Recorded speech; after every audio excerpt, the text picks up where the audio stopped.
Hey everybody, this is Jeremy. Today I want to talk to you about grilling, particularly is it paleo, is it healthy, and also at the end I'm going to give you 3 tips which make it much healthier than it could be.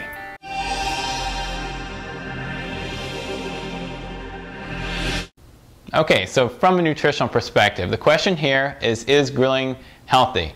And in particular, there's one thing that you need to look at, and that is, does grilling meat cause cancer? That's the main risk that gets discussed in the medical literature, on the web, and everywhere else. And the reason it gets discussed is this. When you grill meat, 2 compounds are formed. There are other compounds, but 2 main compounds are formed.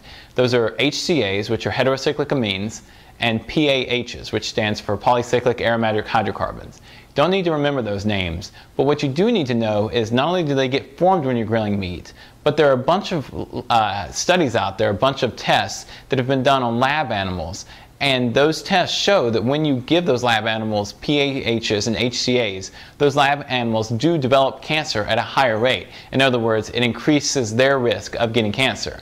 Now, those are all lab animals. We don't know exactly how many PAHs or HCAs humans would have to intake in order to increase our risk of getting cancer, but we do know that it's a possibility. So the answer to this question, is grilling healthy, is not a definitive yes or no. It's something that we do need to stop and think about. You know, should we be doing this all the time? And more importantly, are there ways that we can make it safer? Okay, so with all of that in mind, grilling is something that we should stop and think about and think, how can we make it healthier? Unfortunately, I've got 3 big tips on how to do just that. Tip number 1, keep your meat away from the fire as much as possible.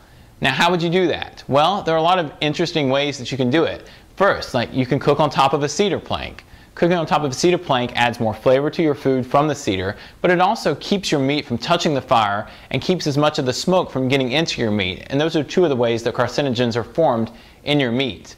You can also cook on metal. There are devices called man grates that will help you with that. You can Google those. You can cook in a pot or in a pan just over the grill or over the fire, or you can even cook in aluminum foil. Any of those will keep your meat away from the fire, keep it away from the smoke, and decrease the number of carcinogens that are formed. So that's tip number 1. Tip number 2, marinate your meat. Now, you should do this for a variety of reasons. It keeps your meat moist, it keeps your meat tender, it makes it more flavorful. But from a health perspective, it also does other things. In particular, there was one study that showed when you marinate meat for even just an hour, and so long as that marinade has some sort of acidic base, like a lemon lemon juice, a vinegar, just that hour of marinating can decrease the amount of advanced glycation end products by up to 90%. And advanced glycation end products are another toxin that gets formed when we grill our meat. So tip number 2 is to marinate your meat, preferably all night because it'll make it more flavorful, but at least for an hour or 2. Tip number 3, don't overcook your meat.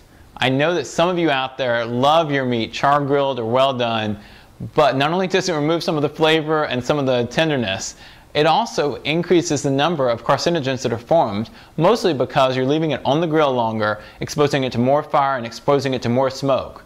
So cooking your meat at a medium rare, a medium, or something around there is the easiest and simplest way to make sure that you decrease the amount of hydrocarbons that are in that meat. Okay, so those are my big 3 tips.